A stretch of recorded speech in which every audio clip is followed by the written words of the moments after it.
to motion number 3. We're going to be talking about standing up facing the target. We just talked about the backswing, things that we need to be aware of when we're doing the backswing. And then we talked about the slide and how it works, and how the slide is not done with just using your upper body, even though you could use it, but mostly it is done the way I would like you guys to do it, is done with that right foot, by twisting it out, and everything pushes forward and opening up the hips. With this motion, because we're going to be using the left side. The left side is actually what's going to be our trigger on what's going to hit the golf ball. And you can use this for pretty much all your shots, all your wedge shots, full shots, driver, everything through the bag. It's called a left lead shoulder release. Okay, and on a lead shoulder release, so the right arm becomes a pivot point. Now, what do I mean? So remember, I had told you that I want the hand and the hips to all move together through impact on the slide. Well, you can't get any power doing that, right? And you actually can't get to the ball doing that. No matter what you do, you can't get to the ball. No matter, it's just right there. Well, something's, and look, the club's open. So what is it that we're going to have to do to achieve that? Well, check this out. I slide into position. Now watch this. My left shoulder is in, but watch this. My left shoulder is going to go back like this, and watch where the club goes.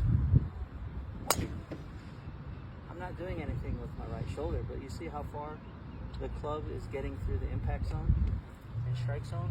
So you could just slide with the right side the whole time, and then just pull up on that left shoulder.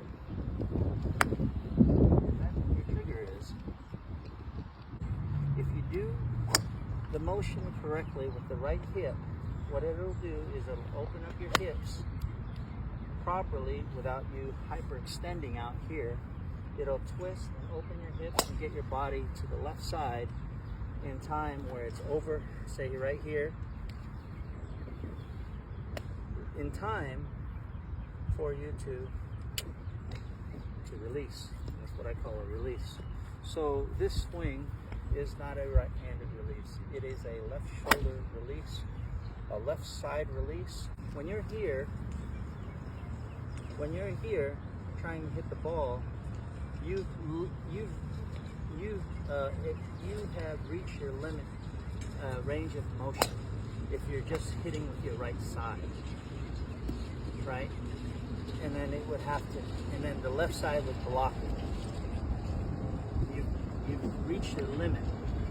But if you release with the left side, if you're still pushing here, the left side, see, look, you hadn't had to release the right side yet, but now you're using your left shoulder to release it a lot farther. The left shoulder releases it.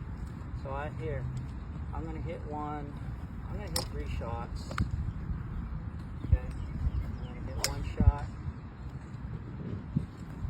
just like a little bit, where I'm going to release it just a little bit, and it's not going to go very far. Okay. Just nice, smooth. So when you first do this move, you want to release it nice and smooth first. And you'll feel kind of a whip. And then as you get better and better through it, you can swing a little harder.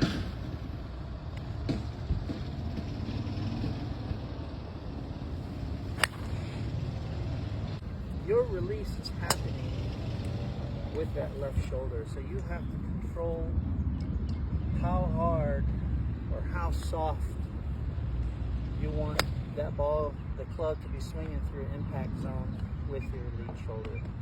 So that's the importance of standing up. You're actually releasing with the left shoulder. So you slide, and then you stand up and turn. So you're actually pushing your body, facing the target. And you'll notice that the left shoulder is going left. And it's pulling around. That's what's bringing your club. And that's what's giving you power. But I find that it's a very simple way, a very organized way, and a very structurally manageable way for you to figure out and work on the different pieces within the three motions of the golf swing as far as your stock shot goes. So practice, this should be, we did week 1, week 2, week 3, week 4. This would be on the 5th week. What I'd like you to do is just practice to combine all these motions together, and then at the end, go back, because before you started this whole thing, before you watched your first video, you should have hit 10 balls to see where you're at. Because remember, you need to have feedback in order to improve. Thanks again, guys.